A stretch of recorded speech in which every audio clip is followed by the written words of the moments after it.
Jack, I love you here. Jack, I love you there. Jack, I'll always love you. Anywhere. I love you quicker than a minute. I love you longer than an hour. I love you like the honeybee loves buzzing around the flower. Yeah, Daddy. Something about the voice of Staff Sergeant Matthew Leach stops time. It's calming and safe, a snapshot of when things were different. To baby Jack, it's Daddy's voice in the book Mommy reads every week. I really love you when you're laughing. Gonna laugh for Daddy?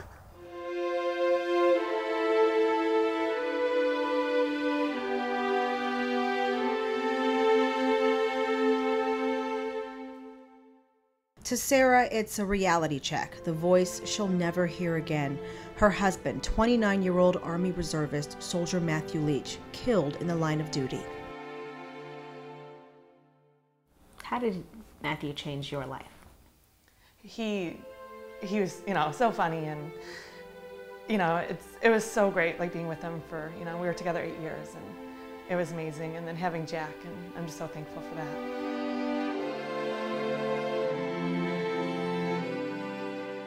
Now a widow and a single mother, the last 4.5 months have been tough.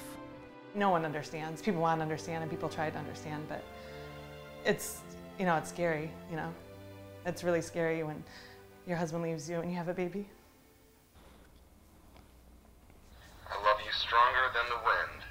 I love you softer than a cloud. I love you when you're quiet, and I love you when you're loud.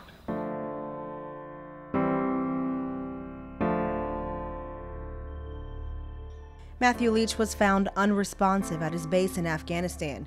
There's been a cloud of suspicion surrounding his cause of death.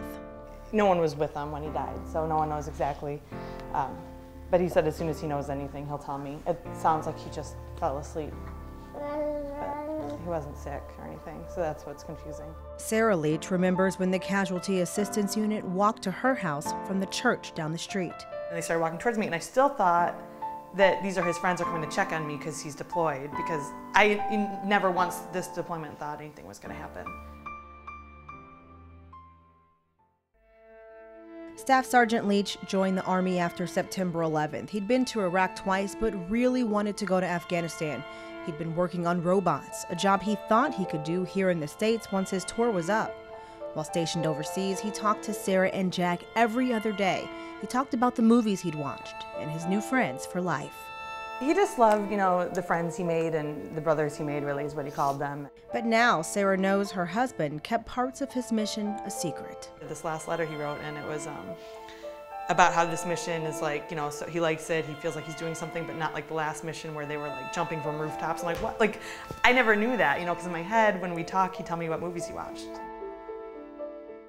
What I'm going through is absolutely horrible, and I wouldn't wish it on anyone, but I really have a great support system. All of Ferndale really came out to help me, my old classmates, my family, my friends.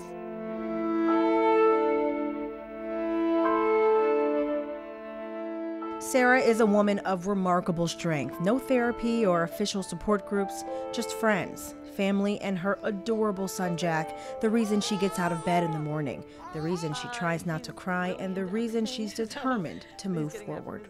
Mostly they're good days. I'm just out having fun. I know he would have wanted me to have fun. He'd be so mad if I was just sitting in the house crying all day, and because I have Jack, I can't, so that's the good thing, What are the bad days like?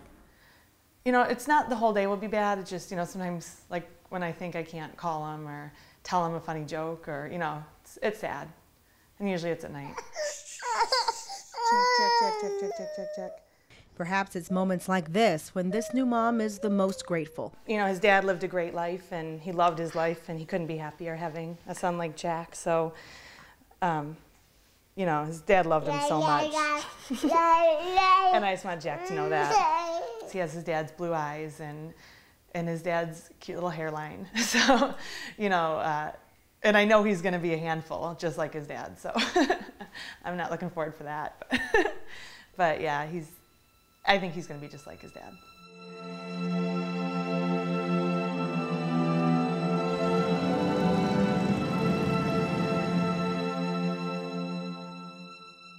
Staff Sergeant Matthew Leach was laid to rest on July 10, 2012. Complete strangers lined the streets, and first responders raised their hands in salute.